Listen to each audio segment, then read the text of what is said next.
This is Joe, and you're listening to the Oh Gatekeeper podcast, where every week I'll be talking to my people about what gets them up in the morning, what their purpose is, and why they make things.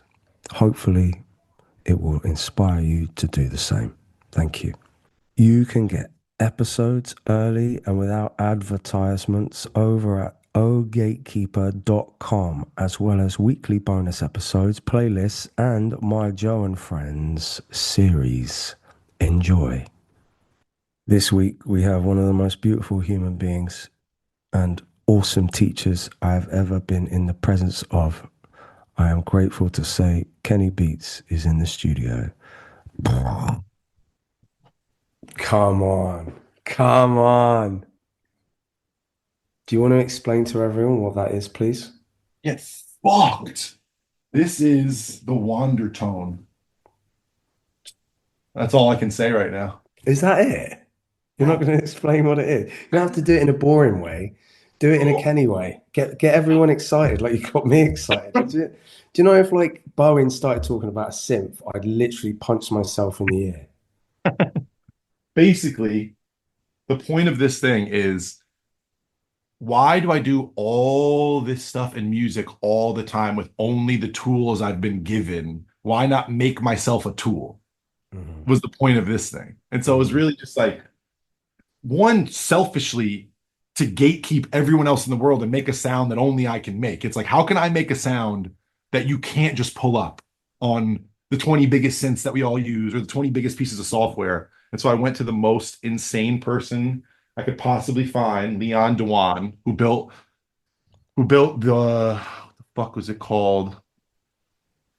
What was the thing he built for Trent Oh, Reznor? the thing, Swarmatron. The Swarmatron. Swarmatron, that's He it. built the Swarmatron years ago and was famous for that. And he does analog synthesis. So basically, anything that you see, any synth you ever see, if there's a LED screen on it, or if it has presets or anything like that, that means it's not truly analog. And so there's nothing digital or computer based about this synthesizer. Every single board was hand etched. Every single circuit board, every single filter was like dialed in by Leon specifically. There's no recall, there's no presets, there's no saving, you don't really have any kind of visual cue of what you're doing. And then I made it so the entire thing has no text on it and it all just has symbols. So it's really like you're forced to be intuitive and no one can outsmart anyone else. So guys who understand oscillators and FM and this and that, they're no better than you or I on this because they can't tell what fucking anything is either. I love when you say you or I, like I'm good with fucking synths. But but what you do when you step up to a synth and what I do when I step up is not that far off, other than some practice. Because I step up, I just turn knobs. I understand sometimes the general signal flow of like an instrument when someone's explained it to me, but like I'm just trying to get a noise out of it. And now when I can't depend on reading it and I have to hear it, it was really inspired by these. These are these EQs by this guy named Marshall Terry. And obviously there's no text. He just puts low cut, high cut, mid boost. And so you have to listen while you EQ. You Mm. can't go, oh, I know with a kick drum, doom, doom, doom, and rely on, you know what I mean? The million other times you've made a song, you have to focus on this and what this song is telling you in your ears, which is I think hard. it's an interesting thing for your personality though, because one, you're insane, and you're like, I'm going to build a synth, which is magic. But there's something about it, and something that you've introduced into my life that I didn't have before, which was a sense of like empowerment with making shit. Like you're like you it doesn't matter that you don't know how to blah blah blah, and I think it's like a really elevating thing to be around someone like yourself. That's like you do the hard work. You do understand fucking oscillation. Yeah. It like and you have. But Yeah, I mean, it doesn't inspire anybody to tell them that. no, it doesn't. But It there's the inspires people to say, you and I are on exactly the same fucking playing field, and I'm doing this, so you do this now. It doesn't, mm, if I explain to them what I learned in my Berkeley degree before I tell them something about music, they're going to go, well, you're a fucking Berkeley guy. You know what I mean? If you're an oscillator guy, it's like if I just say, I suck at this and this is how I got good at it, you go, damn, I suck at that. I can Mm, get good at that too, you know? It's not inspiring to explain to someone what you know. It's inspiring to tell people what you don't know when they already feel like they have something to learn from you because then they're like, oh shit, you know, we're both learning. We're neither mm, one of us is, we're peers, you know? mm. It's like, yeah, I don't know. Whenever we hang out, I'm like, I am fucking so far behind. No, but that's the But it's feeling. great. No, that's the feeling. That's like, you know, whenever you're with someone whose music taste is just like, how do you fucking know this much about all these weird bands that no one else knows? And you leave a room being like, normally I can understand most all of the references or things that people, you know, talk about in art and music because you are unbelievably versed in film and music and so many things. But I know you have those homies who make you go, fuck, I didn't know about that. And those are the most valuable homies. Being the smartest guy all the time is fucking boring. Like being in a room all the time and having friends who you're the one who's pushing it the hardest. I always tell you every time you say this to me who they are for me. I always Mm, tell you that like I'm nowhere near the level of like uh empowerment and ideas and stuff that like my best friend is. You know, but he holds me to that standard. I hold you to that standard. You hold the boys to that standard. It trickles down. mm. But again, it's like we're the same. You and I are the fucking same. You're as insane as I am. I wish we lived in the same city, man. Would you ever see yourself in Bristol? When I think about as someone who's not a father, becoming a father, Mm, what is the most cliche thing you think about? What have I not lived out yet? What have I not done yet in my life before I'm about to have this kid? My focus will now be on this person. And one of the things I think about is like living in another place for an extended period of time and just creating and being, you know, and like Bristol meant nothing to me before meeting you guys. mm. And even in meeting you guys and you guys being from there and showing me like, oh, whether it's Massive Attack or Portishead or Skins or me learning all the things that came from Bristol that I like already knew, I've started to realize that like Bristol does have this kind of like it fosters creativity in its own weird dark way. And there is this kind Mm, of there's a Bristolian kind of sense of art and stuff that I now attribute to all these great people I mentioned and you guys, because mm. now it's a thing it can't be ignored. It's like when Pharrell, Benny Blanco, Timbaland, and Teddy Riley all came out of Virginia Beach, like And clips. I mean, and Clips, it's like and 10 others, but it's like Yeah. there's something in the water in Virginia Beach, and I'm sure there's Yeah. something in the water in Bristol, but like I would not do it for 6 months. I mean, you wouldn't last 6 months in Bristol. It's a beautiful place. Don't get me wrong. I fucking love this city, but I think like there's a pace. There's a pace that your cognition works at. That like you you haven't always lived in Los Angeles. For people that might not know, you moved there, and Yeah. there's like I'm not saying that you'll forever desire the pace of LA, but there's a limit. I think to the subtraction of that, either you go, it's not peaceful enough to choose it for peace, you know, Mm. and it's not thriving enough in terms of I don't know. It's like there is an Industry, incredible creative history industry. there. Yeah, it's just a weird place for that because there's like the more musicians per capita than anywhere else in Europe at one point when I was at uni. Wow. And like you could tell, like we were surrounded by incredible musicians, and like all the practice rooms we were working at, just coming in and out. The bands that we were working with or working around was just incredible. It was like a buzz. No one was the same, and like everyone celebrated the fact that we were really different and all that, which I think came from the trip hop thing. That clash of fucking like combustion, the culture clash, Yeah. like literally like sound clash Yeah. Yeah. Yeah. sound, So there was like, I I think what also you're wouldn't say saying, London's like that. I just like, London feels like it's at the pace that New York is or LA is in a lot of those ways. But I think what you're saying would be the inspiring thing. I think the shock to my system of being like, you need to slow the fuck down and shut the fuck up. Bristol would give me that. I'd find myself, you know me truly. Like I'd find myself in situations trying to bring my energy to things and be met sometimes with, mate, like we got it. You know what I mean? And I think any shock to my system like that at this point would make me sit in a room, look at my ego, and go, wow, around this type of creativity, I'm not best served pushing my ideas through in this way and inspiring through this kind of like feverish pace of,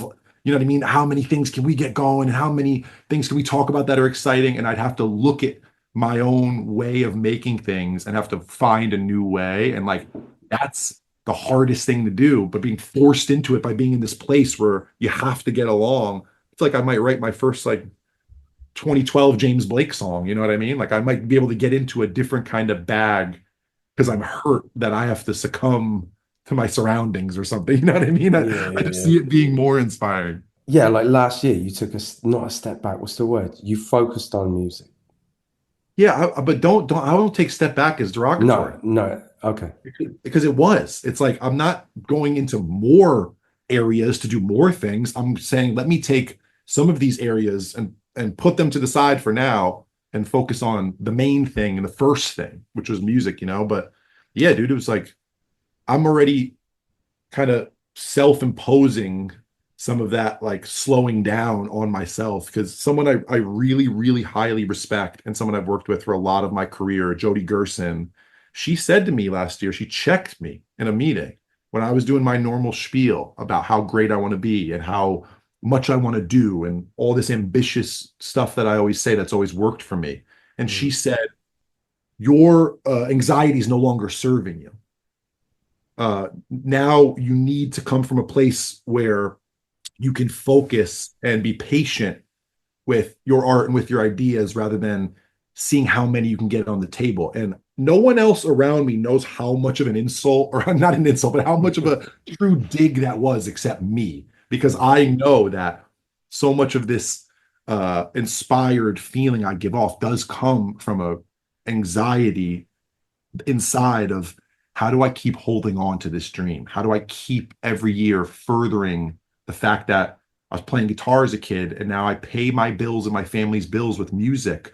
I need to put my foot on the gas. And it's worked for me. It's like it's part of why I was something in your world that added this new thing creatively for us as friends is because I came in with this let's how much can we do? How many things can we do? What can't we do? And now I'm starting to realize that she's right. I was so like I had this fever pace of trying to keep up with myself, and my manager is my best friend and put me in positions to win in content, in live shows, in merchandise, in speaking at schools, in doing charity. It's like we were doing so many things at once that I started to realize like I'm not doing any of these things to the best of my ability, but I won't turn down a new opportunity ever. And that's unhealthy for the first time. Because Mm. you and I will never scoff at an opportunity of any size. That's like one of the things we relate on the most is you of anybody I've ever worked with, you guys have never for an hour lost sight of the gratitude. It's like anyone who's met you guys once, it's so obvious that every blood, sweat, and tear from the first 10 years of Idols is like something you think about. And I mean, even before the band, it's something you think about every day. And I thought I was doing that. I thought by working that fast and that much at that level, I was being gracious to all the people who provided me this opportunity. And I was to a point, and then it Mm. started to be detrimental. And then trying to hold up 10 flags at once, none of them were getting a chance to really blow in the wind, you know? I think I remember talking to you recently about that. It's like I don't know if you were with me or not on that, but like part of it, like I have to check myself when I realize it's from fear of losing it all rather than a sense of like why I'm doing this is like I realize that to find balance and I want to do something where I have conversations with people to try and encourage people to make something, even if it's like I don't know, a fucking origami. It doesn't matter if it makes you feel part of the universe or liberated or you're slightly more attuned to who you fucking are. It's gonna help. Yeah. And like I think, but like for me, that's why I'm doing it. And like if there was any sense of like fucking panic there, I'd do it badly. And I've been doing things panically before. Yeah. And I think you're really good at spotting it in the studio. But when you're not around and I'm fucking running about, you know, But do you have a sense like that yourself where sometimes you're like you just like you're waiting for it all to be stripped away? Yeah, all the time. And that's the thing is like I was watching something, I can't even remember what it was, and they were asking someone about their anxiety, and it was all like a scripted fake TV show. But the first thing that this one character asked the other character is, "How often do you think about worst case scenarios?" And couldn't focus on the rest of the episode because I was like, I see the worst case scenario first Mm. before I see anything else. Whether it's like me and some bloke alone on some weird street, I'm not instantly thinking like, oh, I mean that guy might get along. My first thought is like protect myself. You know what I mean? And when it comes to things in the industry, you just do that to more and more of a degree, the more you have something to hold on to. And you keep trying to protect yourself with these different things that have worked for you in your life before. But you and I both got our version of success later. And even though I talk about like producing for Kendrick when I was a teenager and these kinds of things, like I wasn't success. It looks like it now. Kendrick in 2009 is not like us. You know what I mean? It's like it rings a certain bell because I know how to say things about my early career that now sound great, but I couldn't get $1,500 together in every 6 months. You know what I mean? I didn't even know how to pay rent with music when that was happening. It wasn't until 27, 28 where I started to be like, oh, this is really coming together. And it's the same for you guys. And so those things that you developed as a human that work for you in your life and in tough situations and when you're challenged and this and that, they don't necessarily work for you as a poet, as an author, as a musician, as a producer. And you have to learn like sometimes not like everybody isn't out to get you in every situation. You know what I mean? And that's why like to be able to sit back and go, wow, after all these songs and all this music and all these things we have done, there are really people who buy these tickets. There's really people who buy these albums. There's really Mm. people who allow us to be in this room right now on this call or in the studio or whatever it is, showing them the respect of like now focusing on what we're really trying to do and really trying to say instead of just like being ourselves the best we can be all the time.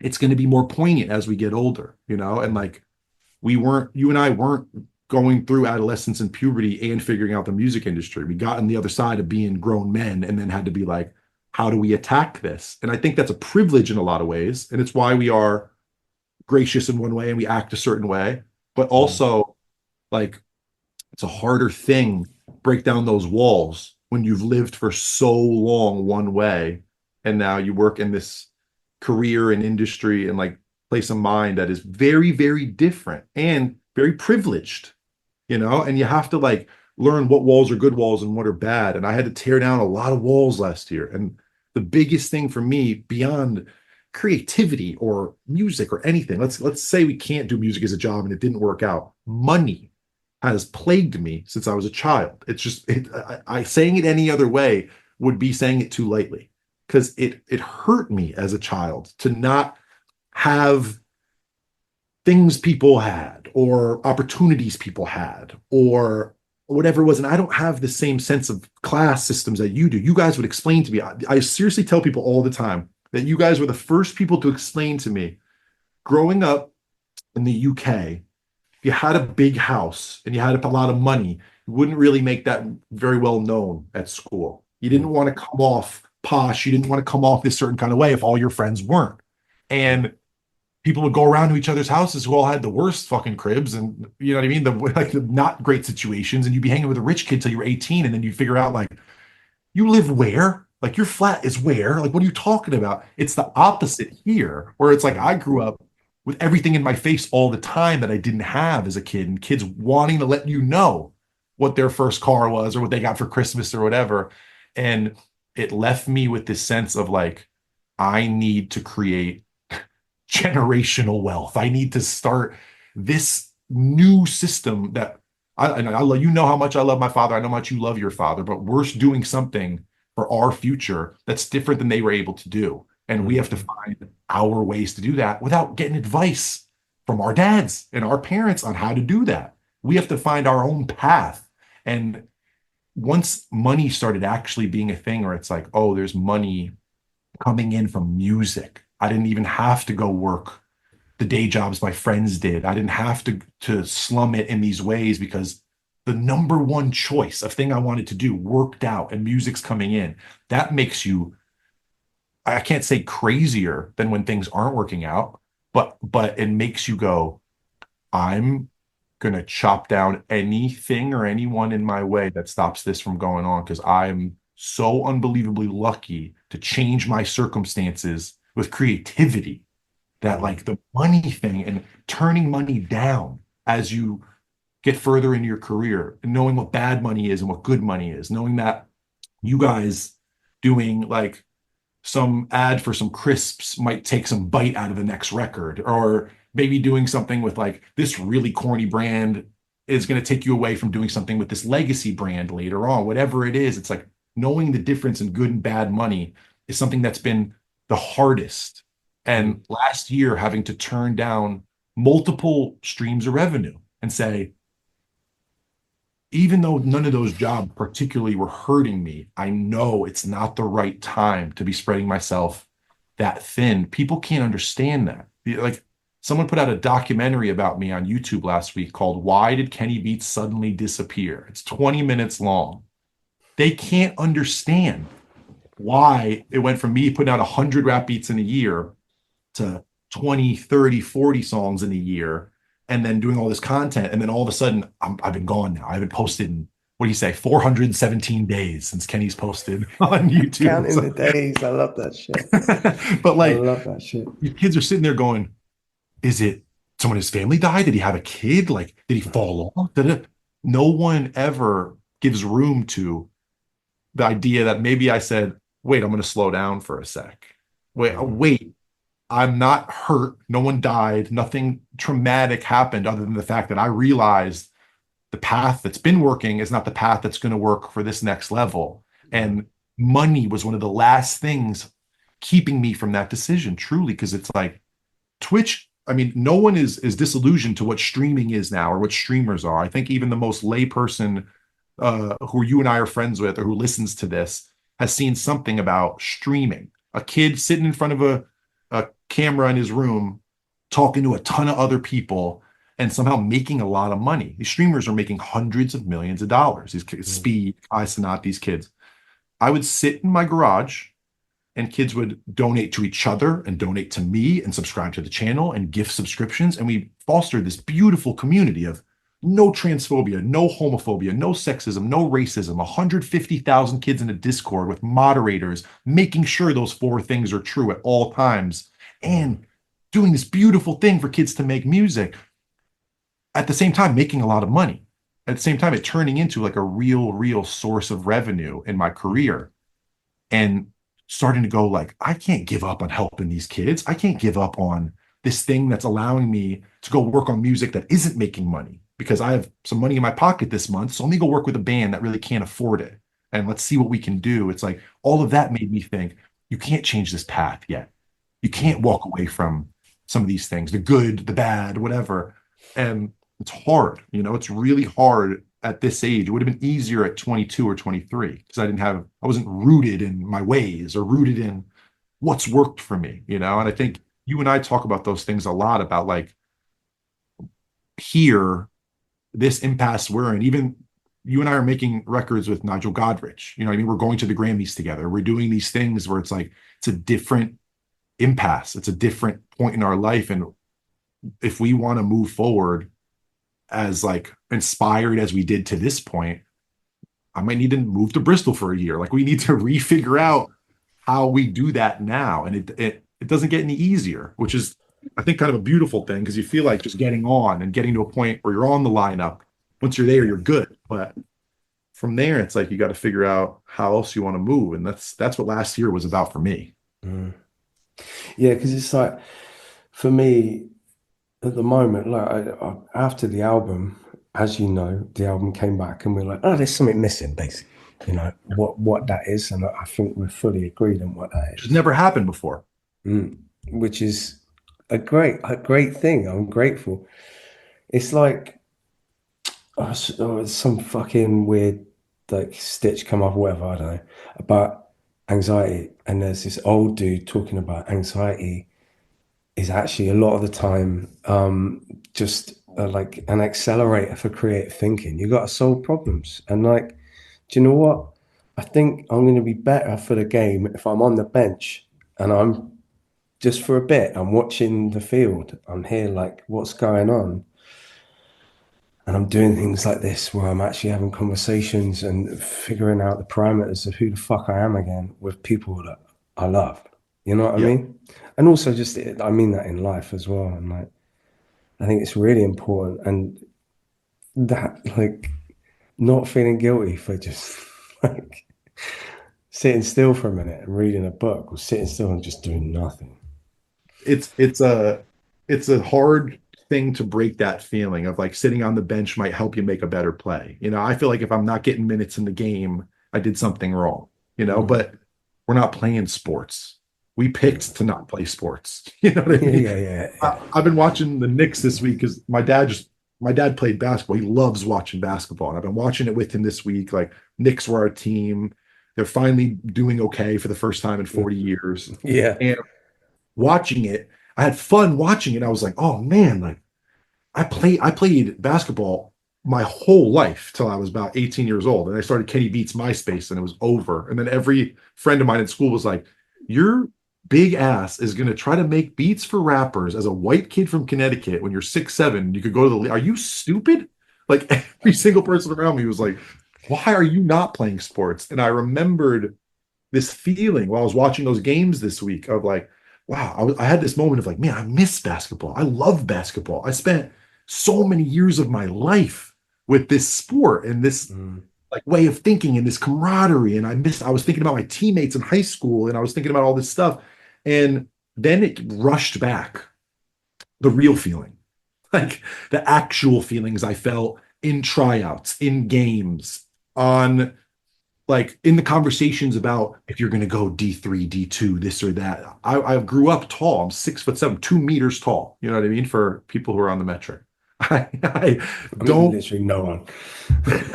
I literally was like in this position where my whole life I was given this gift of size and people couldn't understand me going to use my brain and my hands instead of like use my height. And sports took a lot out of me. That trying to be like I think about some of these kids uh in the league right now who are like 22 or 23 years old and you're the best player on your team on the best team in the NBA and you have millions of grown men there Mm. comparing and contrasting how strong you are if you're good enough. Is he a Jordan? Is he a LeBron? Is he even fucking close? I hated that. I Mm. hated not the competition between players, the surrounding competition of sports. And I grew up in a town where it's nonstop D1 athletes. There's kids who are Mm. getting full rides to schools to play two sports, and they're valedictorians, and their dad ran a hedge fund and they're rich. And you're sitting there being like, this feeling of competitive, like with money, with sports, with all this is what I went into music to get away from. And Mm. I ended up going to a music school and getting there and being with true freaks and weirdos and true talent, and then missing the charisma of all my jock homies and missing, you know what I mean? Like going out and meeting chicks and stuff. I wasn't doing that with the kids who were showing me Bill Evans records. You know what I mean? It Mm. was a real wake up call at Berkeley that like there's things I miss about kinds of people I grew up with and the camaraderie and things that came with sports. But being creative now in 2025, when your data, your engagement, your streams, your ticket sales are the marker by which you are judged, Mm. you get in a sports mindset where you're looking at a band or an act, or for me, a producer or a songwriter or whatever, and you're looking at their stats. And we might as well be counting rebounds Mm. because it's the same thing. And you and I didn't get to make music in the 90s. We didn't get to make music in the 80s. We didn't get to have one hit and have our band all make millions of dollars. We've put millions of numbers on the board. You guys have sold hundreds of thousands of tickets across the world. And you still catch yourself looking at this person, their what they sold, their streams, whatever. that's the thing that I got away from. The reason I was like, I'm not going in to play sports. I'm not going to be an athlete. I want to go this way with my life. And that reminder watching the Knicks this week, I was like, I don't feel that pressure when I people hear my music because it's such a subjective thing. You're not putting my music up against Michael Jackson's and saying, is it as good as Michael Jackson's? But best believe if I was a center, you'd be comparing me to Shaq, and like reminding myself of that and that these data points have never been why I did it or why I want to do it. That's something that's like just as hard as turning down an opportunity or slowing down in your career or whatever to be able to say like, man, like I need to make something that I want to play for my mates or my partner or the people I love. And if they love it, I win. Because that's how you and I both got here, and that's how everyone who's here, quote unquote, got here. You made something that made the people freak out, and they all became evangelists for you. And like, I just try to do that now. Like, if I can get Dylan and Mike to look at me like, how did you do this? The the rest of the world will come. Like if I can get my mom or my girlfriend to cry or something, like everybody else will come. And once you have followers, you start asking your followers questions, but ask your friends questions. You know what I mean? Like it's not where you should be making music. No, it's fascinating thinking about that because the way you do it is you encourage me, whoever you're in the room with, to be their own evangelist, right? Yeah. Be a servant to the song. When you do that, you'll find your path as the best, most expressive, or fucking most acute, or whatever the kind of person they are. Doesn't matter. The most them way of doing something, and you either tool them up, you articulate them, or you give them the tools to do it themselves, dependent on who they are. And it's really fucking amazing to be around. I remember writing songs way before we got anywhere. I don't even think we were playing, and I realized I like one of the criterias for me as a song to be successful was I almost like I'd get really excited by it. Like I'd have this thing and I'm like, oh fuck, that's the lyric. But it kind of always had to make Dev laugh. I was like, is Dev laughing? And he'd be like, oh. That thing of like, and God, that was what, I don't know how many years ago now. 10? And like, yeah, at least. Jeez. Oh, how old am I? Fuck me. Maybe 15 years ago, bro. 15 years ago. When you were still playing basketball. But yeah, like that thing, that's what I think is the interesting thing about you and I and projecting that onto other people and what we can teach them. It's that like line of what is success? What are you doing it for? So like there's a guy who's like in a band and he's talking about how to promote, and I was like, bro, I can't help you there. Because when I had to drive this band, no one gave a fuck about bands. No one gave a fuck about five white guys with guitars.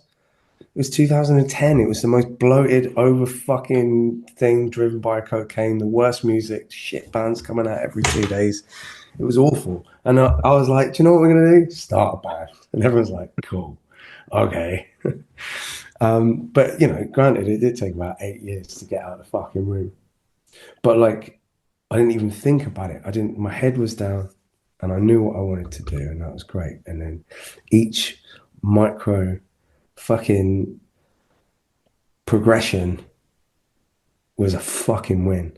And I got up in the morning. 6 months of confidence. One tiny little W can give you like 6 months of like, I'm gonna keep going. Yeah. I always think about when an older kid gave you a high five, or like an older kid called you cool.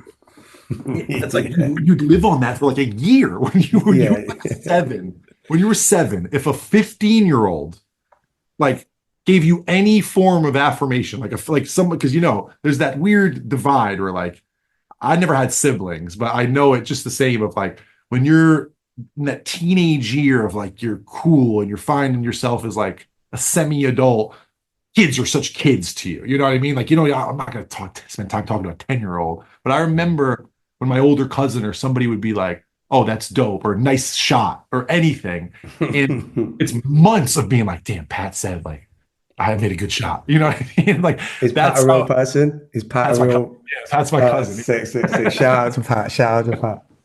But like, that's how it always felt for me, is like, oh, this, even if like this rapper responded, I'm gonna keep sending messages. You know what I mean? Like somebody, like one person rapped on something who doesn't even have a name. My beats are rappable.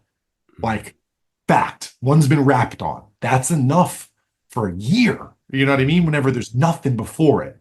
And it's the divide I always think about between the person who loves music but goes, I'm not the type to make. I could never play. I could never sing. I won't make it. I just enjoy it, or any type of art. And then the person who is the same exact person goes, fuck it. Let me just make the worst thing ever. Let me just make my first song and it'll be the worst thing I'll ever make.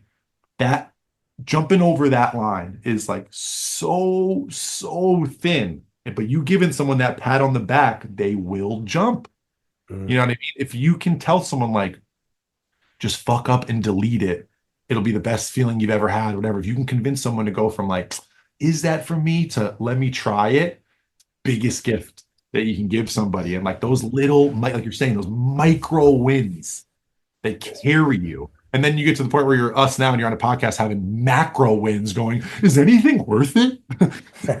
Well, yeah. Wait. We're not doing that because we're like, you know, but but that's the generally, key. That's the key. I think that to longevity, longevity, whatever. You can be someone who's like fucking, you know, in their career in music or art or film or whatever for like 60 years. They might be fucking miserable.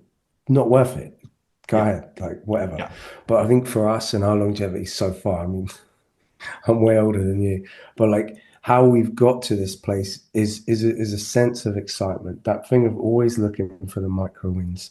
But you are your cousin Pat. At some point yeah. you're gonna have to just be there. I got sent this thing by this film director the other day, and she was like, "Oh, like I've started making music." And I listened to it. It's fucking sick. I was like, this is sick. And it sounded like someone who was making music, writing songs and being playful with it. And kind of, doesn't sound like it's their first song. Do you know what I mean? It sounds good, but it does have that sense of like she's a successful film director. She's been working on that. She's one of the best. But she's just like, fuck it, I'm gonna do that. And you can sense that sense Yeah. of like, I don't give a fuck what anyone thinks. She sent it to me. It's not mixed and mastered, or it might Yeah. be, but whatever. I was like, that's so sick. And that's why she's there, is because do you know how many people in our industry is blagging it? Yeah. They are fucking winging it day to day. Not saying they don't work their ass off, they haven't learnt their craft, whatever. But there's a point where however, and the more successful people do it way more often, where they go, I'm just going to try. I don't Yeah. know, but I'm going to get someone else to do it. Fuck Yeah. that. I'll just learn, you know? You know what blew my mind a couple days ago? I was at a barbecue. Only knew the people who invited me to the barbecue, didn't know a single person there. I'm sitting with Jinju, and we end up talking to this couple. They're just eating food like right where we were sitting, and they just seemed like a very just normal kind of like run of the mill couple. They were really cool, and we were just talking to them, and we asked them what they do. The husband is a data scientist, and the wife works in politics in some way or another, or has for a really long time. And so right off the bat, my girlfriend designs and styles. I'm Mr. Music guy. And it's like, oh, like we're like two creative types. And you guys, and when we talk to each other about what we both do, they're like, oh, that's so cool. And da da da da. And they try to write their jobs off and go like, well, like data scientist. And he laughed when he said his job. Like they're made it to be this thing of like, we work those kinds of non-creative, that we're not that type of creative people the way you guys are. We're not the same thing.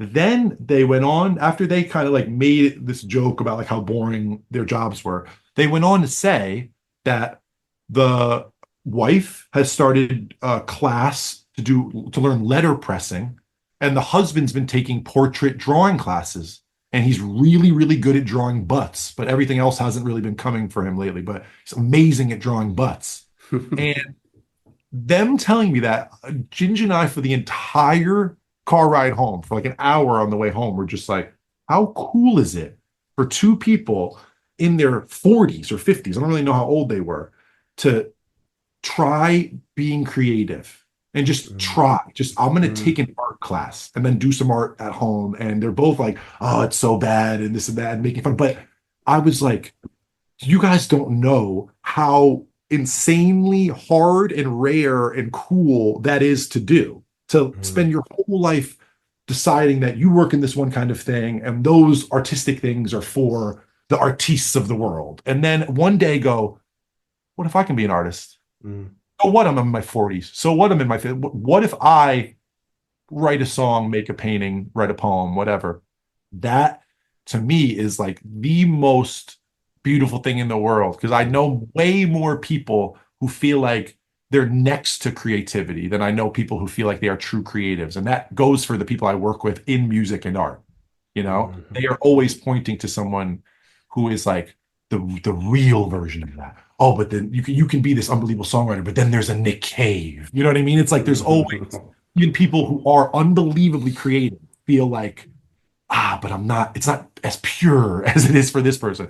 It is. It is as pure if you make it. And like for people to step out of that box and into the box of I can create things, you know, that to me is like, if I could make more people jump into that boat of like, I do make something in my life, that's the thing that I can really do with my time that is more important than any record sold or any, even a song that you and I make that makes is really someone's favorite song and they really love it, ain't gonna change their life. Might keep them off the bridge, might do something you could argue, but it's like you change someone's life by giving them creativity, like giving them that pat on the back to let them know it's worth trying. And I don't know, like I can't say I can even think at this age of something that feels better than showing people your art and them feeling something by. Joe, what is better? Sex isn't better. Like you have a kid, so you might know some deeper feelings than me, but like at this point in my life, that's the thing that heals me, truly heals what I got going on is the music and the art. And to see people who love it so much stay as spectators, it is something that irks me, because I'm like, you can have this feeling. You can have this feeling in your own way, and it's not based on the data, and it's not based on how many people love it. It's just the feeling of you created something and somebody loved it. And I was also saying to them, which I know you'll agree with, that these letter presses and drawings you guys are making right now that are the shit ones will be your favorite ones. And they will be the ones that you look back at and go, that's when it was untampered. There was no craft involved. There wasn't even a know-how. That was just me on a page.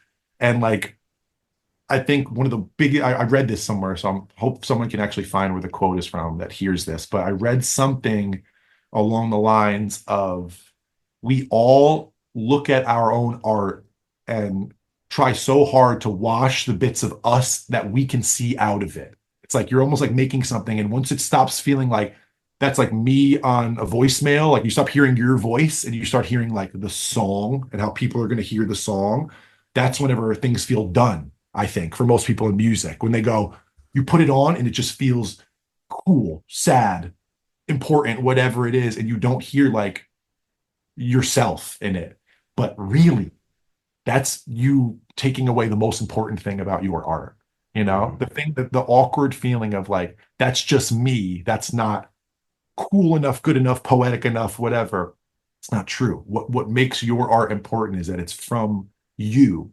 Don't wash yourself out of your art. Don't like learn your craft till you can paint a master's painting, but never paint some weird shit like that no one else would paint. You know what I mean? It's like there's a million Dutch masters, and there have been for thousands of years. We don't need another one. It's like the kids I went to music school with who play the most intense classical and jazz pieces for every single year that they go to music school, and then they leave music school and they've never written a note of music, and they don't end up working in music because It's a privilege to have you.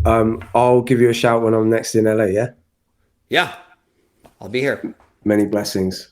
mean anything. You are the key. You That's the being sport of yourself. music, isn't it? That's when, that's like just looking for the 3 pointers and the recitals and things. I mean, I'm not knocking it. I don't know it or understand it. But the thing that you're saying about that is that initial thing, the magic of it. It's something so innocent. I remember my grandma's drawings and paintings. So it makes me cry thinking about it sometimes because it's just so fucking naive. Her paintings were so naive. She'd paint like my granddad sat on a bench or something like that. But it's like, that's Eric Dolphy, man.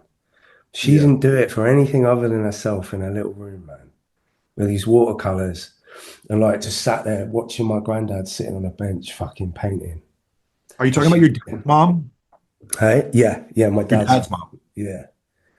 And like she'd show me with such joy, and confidence. Mm. And they weren't technically good. Um, but it was her, it's like seeing someone's handwriting.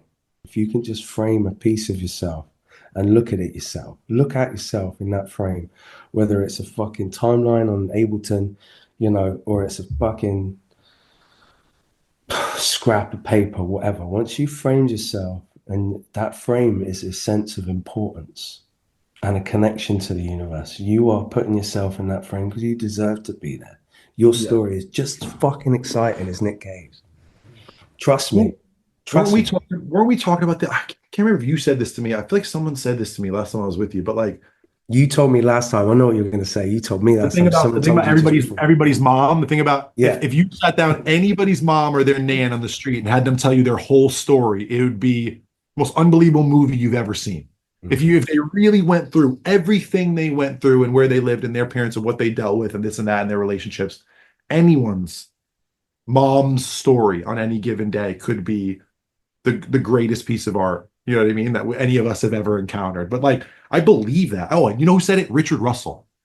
That's who said it. I was, again, lucky enough for him to say that to my face in this room, actually. But when he was explaining to me why he's making the music he's making now, and that was one of the things he said is like this whole project he's doing with the everything is recorded thing. That's kind of how I understand like his thesis behind it is like if you really put a microphone on something for long enough, you won't believe, you know what I mean, what you get back when you listen to the whole thing. It's almost like the dudes who put a camera in the rainforest for 8 years and then we get planet Earth and you see like some like snail turn to a butterfly or whatever the fuck happens. You know what I mean? It's like you really, these things become beautiful in their own way. And when you're making it and you're thinking about how good it is next to this thing or how many people will like it or buy it or this or that, that's like, it's never the eyes you'll see it in 10 years later, And I was explaining that to that couple. I was like, these shit drawings are going to be the ones that you hang up and the ones that you care about the most. 100%. So It's like, what do I tell you? What am I the most jealous of anything in your career of music that I didn't get to be there? Yeah, the shit albums. Yeah. I didn't get to be there. I didn't know you guys till later. And those are the moments where it's like, anytime I'm frustrated with you guys, or it's hard, or it's like difficult in any way, that's my fuel. As I think about before I met you. Now I know all the good and bad. Before I ever met you, I just saw it as this thing. And that's whenever you describe it as like we were scrounging this together, we were figuring it out. And you don't say it like that, but it was like when you compare it to now, your process, and now the way you guys have learned to move and how you write now, it's like you're like, oh, that's just us in the practice room. That's how you've always said that to me. But to me, it's like, no, like they're so pure. Those first moments of you guys as a band, and Bowen gets so pissed about some. He's like, they're so shit, this and that, but he won't feel that way. He won't feel that. And I think he's actually turned that corner recently where he's like, we miss a bit of that. Yeah. Well, I mean, for me, it's like 100% after everything we've done was such an accomplishment. Like I'm very happy with what we've done on this last album. Mm. But like, I need to be able to be in that room and look over and see Dev laugh, and Yeah. I want that naivety back. Yeah, like all I want is to feel a sense of togetherness. Like in a sense of exactly what I felt when we came back from fucking COVID, started touring. We were like the first band out of the starting line. We Yeah. were lucky enough in the UK. We were the first band to get going again. Danny Nadelko just suddenly made twice as much sense as when I made it, when I was just fucking writing about the necessity of community. Because suddenly I realized the necessity of community from first person perspective, in the terms of like, I need it as well now. I'm I mean, alone. dude, like a year was a year ago, Danny Nadelko on stage with Banksy pushing a raft out in the middle of Coachella to fucking 800 million people. It's like that song hit harder than it ever could. What does that tell you? It's gonna keep happening. It's gonna keep doing things you didn't even know it would do. But like, I I don't. don't know. It's not like I want to relive Danny or anything, but Of course. it's that sense of like, I need, I'm just, man, the world's fucked. Free Palestine, I'm just like, I want to feel part of a community again, and I want to be surrounded by fucking love and electricity. That's all I want. And I'm like, I came into the album thinking about process and pushing myself as a musician. And You great, did. I'm a better musician. You did, and Fine. you're wrong. I need to give myself a fucking hug and go out there and scream at Dev in the practice room until he laughs. Pretty much. And I told you that off camera already. That's Yeah, exactly. yeah, you fucking did. You told me at the start of the process, man. Can we talk about anger? Do you have any anger stuff prepared? Because I feel like I want to talk about anger. If this is going to be a conversation for us that people see right now, and they can go look at a million other combos we have, but like Mm. Joe, some of the biggest breakthroughs we've ever had in our friendship, which led to other stuff, creativity, is like how you've helped me understand the secondary emotion that is anger. You know, Yeah, I don't know if you planned on talking to me about that today, but I would love to include that based on how our convo's gone, because it really is something that like not to like turn it onto you, but how like I don't even have a specific question for you, but do you think like it's true what I'm saying that people see in you like I know this dude has been through a lot and people see how angry you're angry on stage, not in this way of like at anything or anyone, but when you stomp and you spit and you make these faces, that's not coming from this performative place or this place of like, here's my showmanship. You're in the middle of a song that is about one of the most traumatic things you've ever dealt with. It comes back up and you push it out. That's part of your songwriting that's specific to you. And like, I don't know. I just want to talk about anger a little bit. It's something that like has been so important in our friendship, I feel like. yeah. I've been like, I think like that's one of the things is that obviously with touring so much last year and putting so much into every show in terms of violence, aggression, and it isn't performative, but it is. It's a performance. But Yeah. how I do that is like, I'm not a character actor. What's the other one? Um, I'm a method actor. I find myself in it. I channel that. I channel all the stuff I've been through or how I'm feeling, and I fucking turn it into a bottleneck that comes out of my fucking mouth. Yeah. And like there's because of the way I was when brutalism came out, because I was so fucking angry, I wanted to murder someone, and that came back again with joy because some of the reactions and the way people are in politics and fucking Tories dismantling our fucking country, which I didn't really like in the fucking first place. I love people and I fucking hate bullies. Basically, my mum brought me up from a very young age to not fucking let the bigger guy stamp on the little guy. If you see that, you fucking step in if you can. That's what she told me. Like, don't be a cunt. but you know, whatever. So I always had that in me. And then, like, I think I just, you know, I think with touring and everything, it exhausts you. And instead of like taking a step back and just being like, you know, I went back into making music and made the best music possible. But in order for me to be on that record, for my personality, for my experience, the experiential art that I have is like, well, I need to fucking take a minute and then come back out because I've still got so much fucking life in me, and it isn't anger so much as violence in it. That's just, you know, everything I love and hate, and it just comes out in a really beautifully horrible way.